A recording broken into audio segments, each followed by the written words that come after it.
음성은 여전히 좋으세요.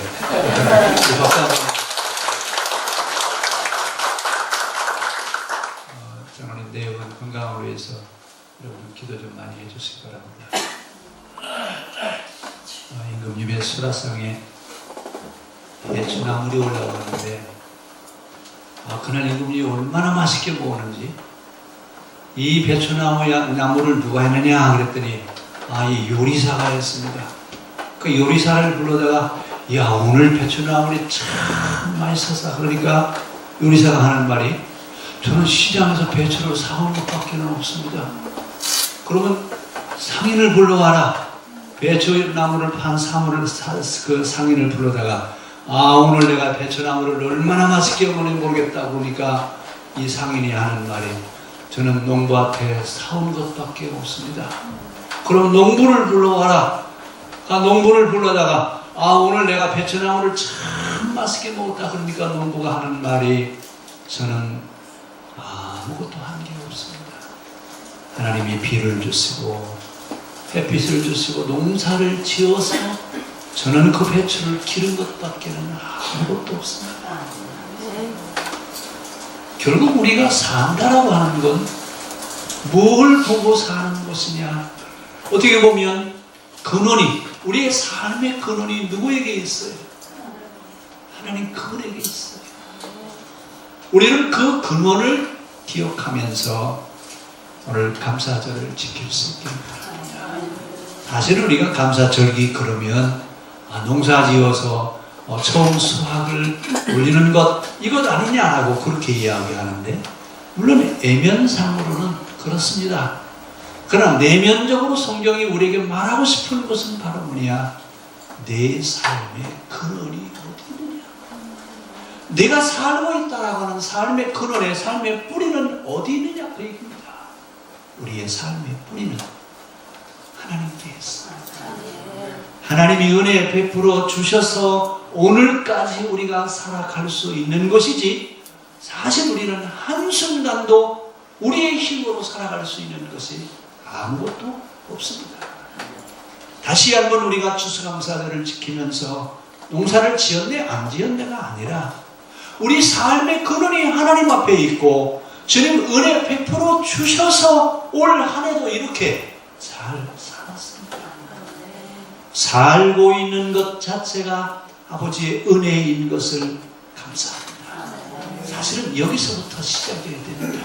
그래야 진정한 감사가 시작이 되는 것이지, 애형적인 것만 바라보면서 농사를 지었으니까 수확이 있으니까, 만약에 그렇게 이야기한다면 조건적인 감사일 수밖에 없습니다.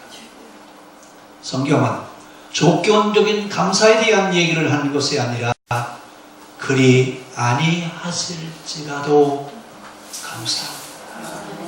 그럼에도 불구하고 하나님 감사합니다. 이렇게 사는 것을, 이렇게 감사하는 것을 성경은 우리에게 요구합니다. 그래서 우리의 삶이 하나님 은혜를 베풀어 주셨기 때문에가 아니라 그럼에도 불구하고 감사할 수 있는 그런 삶이 우리의 삶이 되어야 될 줄로 믿습니다. 자, 오늘 본문은 지금 예수님이 어디로 올라가시고 있어요? 예수께서 어디로 가시는 거예요? 굉장히 중요한 지명이 나와 있어요. 어디로 가시고 있어요? 예루살렘으로 가시는 거예요. 여러분, 우리가 예수님의 사역을 예루살렘 사역이냐 갈릴리 사역이냐라고 나눕니다. 예수님이 예루살렘으로 올라가실 때는 잘못된 신앙을 고치러 가시는 사역이고, 갈릴리 사역은요 치유하시는 사역입니다. 병자를 치료하고 죄인을 고치시는 사역이 갈릴리 사역인데, 지금 예수님이 예루살렘으로 올라가시다가 어디로 지나가시냐면 사마리아와 갈릴리 지역으로 지나가시는데, 보통 유대인들은 사마리아 지역을 가지 않습니다. 사마리아 지역은 똑같은 이스라엘 땅덩어리예요. 그런데 사마리아 지역을 지나갈 때는 배를 타고 가든지 아니면 이두니아로 돌아서 가든지, 정 급할 때는 사마리아 지역으로 통행을 하기는 하는데, 경계를 넘어와서는 옷을 다 벗어서 어떻게 양발까지 벗어서 먼지까지 다 털어버리고 지나가는 데가 사마리아예요. 근데 예수님은 지금 어디로 가시고 있어요? 사마리아로 가시고 있어요. 왜 사마리아로 가시느냐? 그럼 왜 유대인들은 사마리아 사람들을 그렇게 생각하느냐? 포로기에 있습니다. 그 포로기에 유대 지역과 북쪽에 있는 이스라엘 지파들은 바벨론의 포로로 잡혀가는데 사마리아 지역에 있는 사람들은 바벨론의 포로로 잡혀가지 않았습니다. 근데 포로로 잡혀가지 않고 뭘 했느냐면 국제결혼을 했어요. 여러분, 성경에서 결혼한다라고 하는 말은 그들의 종교를 받아들인다는 뜻입니다. 그러니까 이방 나라의 종교를 받아들였어요? 안 받아들였어요? 이방 나라의 종교를 받아들여서 혼합주의와 혼혈 아이를 낳고 살고 있어요. 그래서 바벨론의 포로 생활을 하다가 돌아와 보니까 사마리아 사람은 포로로 잡혀가지도 않았지만 살고 있는 것을 보니까 신앙적이에요? 비신앙적이에요? 바벨론 포로 생활하면서 그들이 무슨 결단을 했어요? 우리가 이제는 말씀대로 살자. 그리고 말씀대로 살자고 그렇게 다짐하고 돌아와 봤더니 사마리아 사람들은 이방 민족과 결혼을 하고 혼혈족을 만들어 놓고 신앙을 혼합주의로 만들어 놔버렸습니다. 이래서 사마리아 사람과 결별하기 시작합니다. 돌아와서 그들이 맨 먼저 성전을 짓기 시작하는데 성전 짓는 일에도 참여하지 못하도록 배제를 시켜버렸습니다. 이래서 산발락과 도비아가 방해를 해야 하네요. 방해를 하죠. 이러면서 이제 사마리아 지역과 아주 완전히 등을 돌렸습니다. 같은 민족, 같은 나라, 같은 신앙을 가지고 있는데도 불구하고 사마리아 사람들과 등져가지고 예수님 당시에는 아예 사마리아 사람 그러면 뭘로 취급하냐면 개 취급합니다. 여러분 무슨 얘기인지 이해하시죠? 개 취급한다는 말은 사람 취급해야 하네요. 아주 짐승처럼 그렇게 취급하고 있는 그 지역으로 지금 예수님이 가시는 겁니다. 그러니까 예루살렘으로 가시는 그 길, 무엇을 우리에게 말씀하시려고 하느냐? 신앙의 한 중심에는 자기를 보며 감사할 수 있는 눈이 있어야 된다라고 하는 것을 말씀하시고 싶어서 오늘 사마리아 지역으로 가시는 겁니다. 그러니까 우리가 신앙생활할 때 우리의 신앙의 중심에는 뭐가 있어야 되느냐? 나를 보는 눈과 아하, 나는 하나님 앞에 감사할 수밖에 없는 자로구나라고 하는 것을 볼 수 있는 눈이 우리에게도 있기를 바랍니다. 그래서 오늘 예루살렘으로 올라가는 얘기를 지금 하시고 있습니다.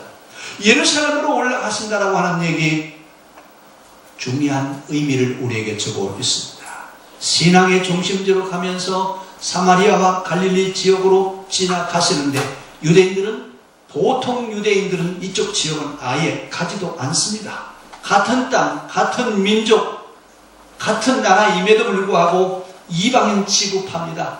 왜 그러냐? 앞에서 설명드렸던 포로기를 겪으면서 그들은 사마리아 지역에 있는 사람들은 혼합주의자들이요 혼혈민족이다. 그래서 아예 스룹바벨 성전, 제2차 성전을 짓는 성전을 스룹바벨 성전이라고 하는데 그 성전 짓는 일에도 참여시키지 않았습니다. 포로로 잡혀가 있지 않으면서도 남아있는 자들이 혼합주의 신앙을 만들어놨기 때문에 그렇습니다. 한때 사마리아 지역은 북왕국 수도였습니다. 그런데 지금 이제 이런 관계가 되어버리고 말았습니다. 정통 유대인들은 아예 지나가지도 않습니다. 근데 예수님은 지금 그 사마리아 지역을 찾아가고 계십니다.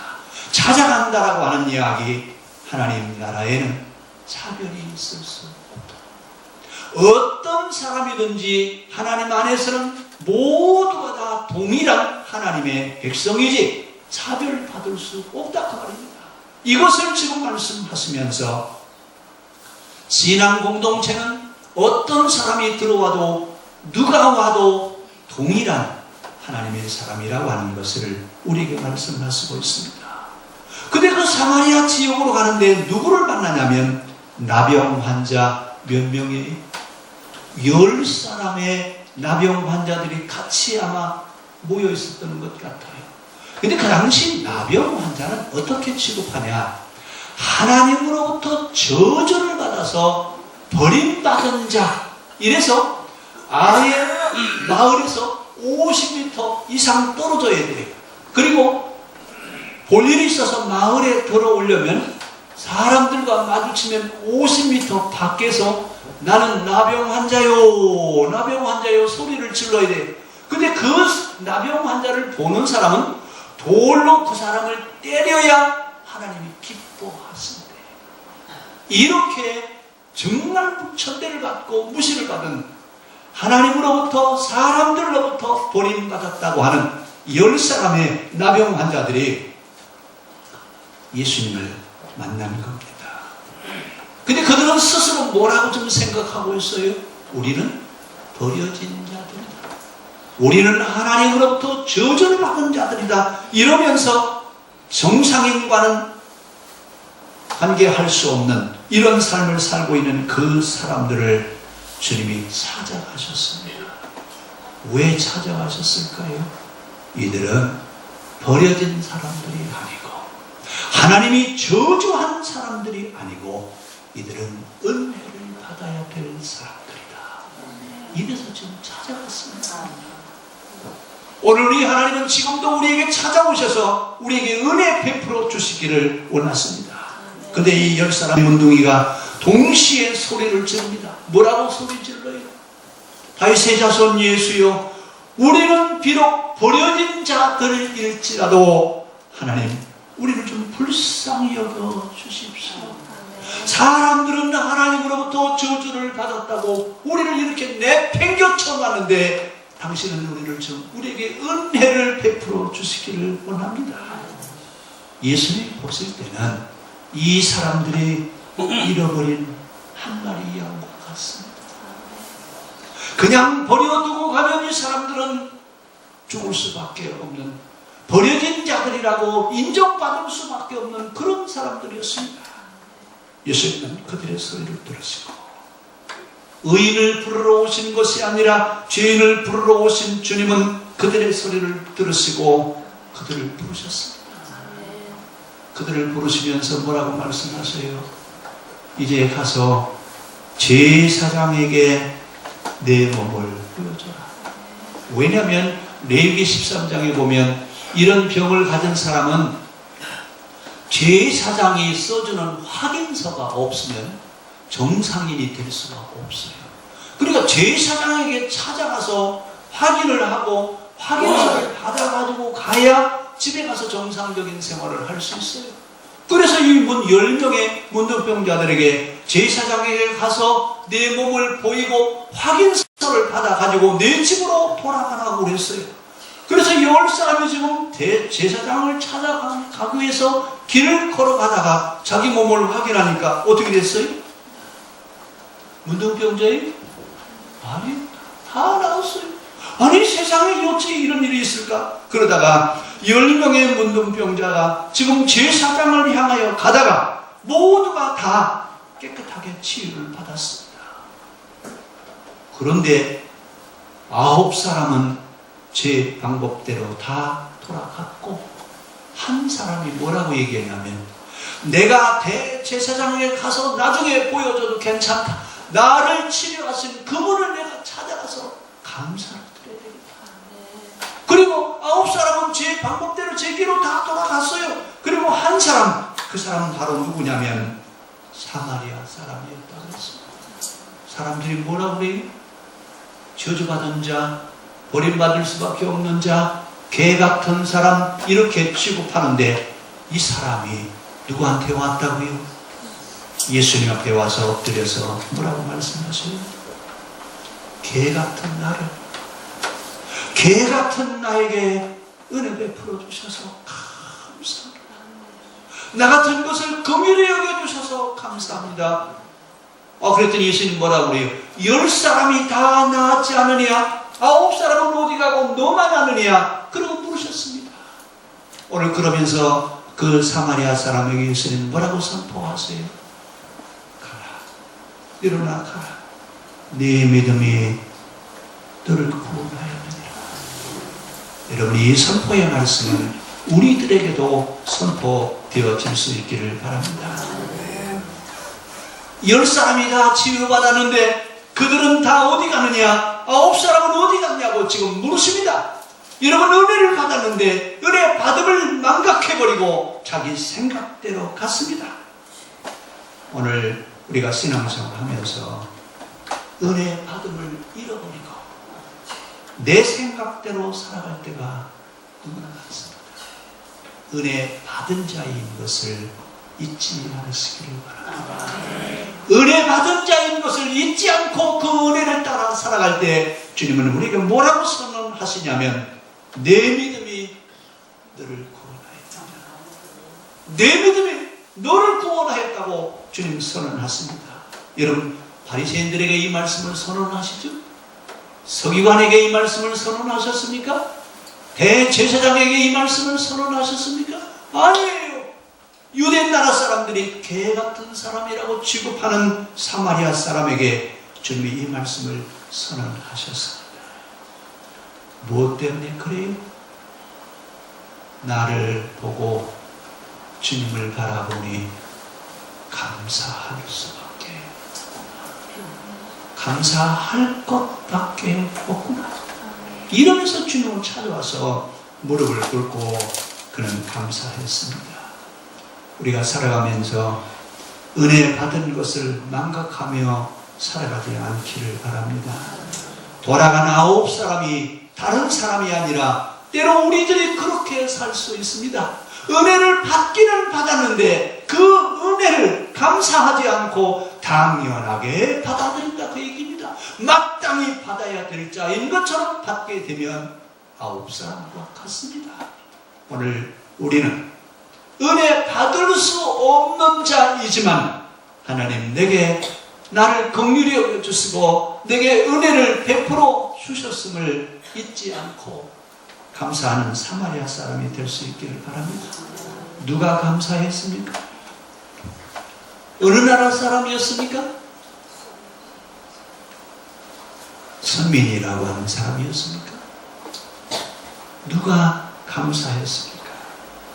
오늘 자기를 볼 수 있는 믿음을 가지고 있는 사람이어야 감사할 수 있습니다. 10사람 가운데 한 사람이 자기를 확인해 보니까 자기가 어떻게 됐어요?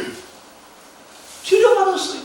아니, 내가 치료받을 만한 사람이에요? 그동안 뭐라고 그랬어요? 저주받은 자, 버림받을 수밖에 없는 자, 이러면서 돌 맞고 살아왔는데 이제는 깨끗하게 치료받았습니다. 자기의 자신과 처지를 바라보면서 사람들도 버리고 하나님도 버린 자들이라고 얘기하셨는데 나 같은 것이 은혜를 입었구나. 나 같은 것이 하나님의 은혜를 입었구나. 그러면서 뭐라고 그래요? 은혜를 받은 것도 중요하지만 은혜 주심에 감사할 수 있는 마음이 그의 마음에 있었습니다. 아, 이것이 은혜로구나. 나는 버림받은 자의 생을 살아야 했는데, 버림받은 자, 저주받은 자의 삶을 살아야 했는데 나 같은 것도 사랑해 주시고 은혜를 주시는구나. 이러면서 진심으로 감사했습니다. 그 마음, 그 모습을 보면 은혜 받은 것에 대한 진실한 그런 감사를 드리는 것을 알 수 있습니다. 오늘 10사람 가운데 한 사람만 감사했습니다. 누구였습니까? 어떤 사람입니까? 자기를 본 사람이에요. 자기를 아는 사람입니다. 나 같은 건 지옥밖에도 갈 데가 없는데 하나님이 내게 은혜를 베풀어 주시는구나. 나의 나 된 것은 하나님의 은혜로구나. 은혜로 하나님이 나를 치료해 주십니다. 여러분, 신앙은 우리 삶의 중심에서 나를 볼 수 있는 눈이 필요합니다. 이것이 내 삶의 중심에 있어야 돼요. 늘 자기를 살펴보고 자기를 보는 눈이 우리에게 필요한데, 나를 보면 우리는 감사할 수밖에 없습니다. 감사할 것밖에 없습니다. 결국 감사는 자기의식 속에서 옵니다. 나를 바라보는 자기의식이 있는 자가 감사할 수 있습니다. 오늘 우리는 나를 바라볼 수 있기를 바랍니다. 나를 바라본다라고 하는 이야기는 생각할 수 있다, 그 말입니다. 그런데 이 생각한다는 말과 감사한다고 하는 영어의 말은요, 단어 하나만 다르고 같습니다. Thank you, think. 어디서 감사가 나오느냐? 생각하는 데서부터 감사합니다. 그러니까 우리가 진정 감사할 수 있는 것은 생각하는 데서부터 시작인데, 내가 누구였습니까? 나는 어떤 사람이었습니까? 나는 본래 하나님 앞에 갈 수 없는 자이었는데 그분이 내게 찾아오셔서 내게 은혜를 베풀어 주셔서 내가 하나님의 사람 되게 하시고 신앙 공동체에 참여할 수 있는 그런 자격을 내게 주신 건 내가 자격이 있어서가 아니라 하나님이 내게 은혜를 베풀어 주셔서 그렇습니다. 생각하는 겁니다. 그래서 의식의 변화가 일어나는 겁니다. 의식의 변화가 일어나야 진정한 감사를 할 수 있고 진정한 그리스도인으로서의 삶을 살아갈 수 있습니다. 오늘 자기를 알고 깨달은 자에게 주님은 어떤 선물을 또 하나 주십니까? 내 믿음이 너를 구원하여. 이 말씀은 남의 이야기가 아니라 누구 이야기여야 돼요? 우리의 이야기여야 돼요. 결국 감사할 수 있는, 생각할 수 있고 감사할 수 있는 그들에게 하나님은 선언하십니다. 네 믿음이 너를 구원하여. 오늘 감사하러 온 사마리아 사람 이 한 사람에게 주님은 선언하셨습니다. 구원을 선포하셨습니다. 나는 구원받았다.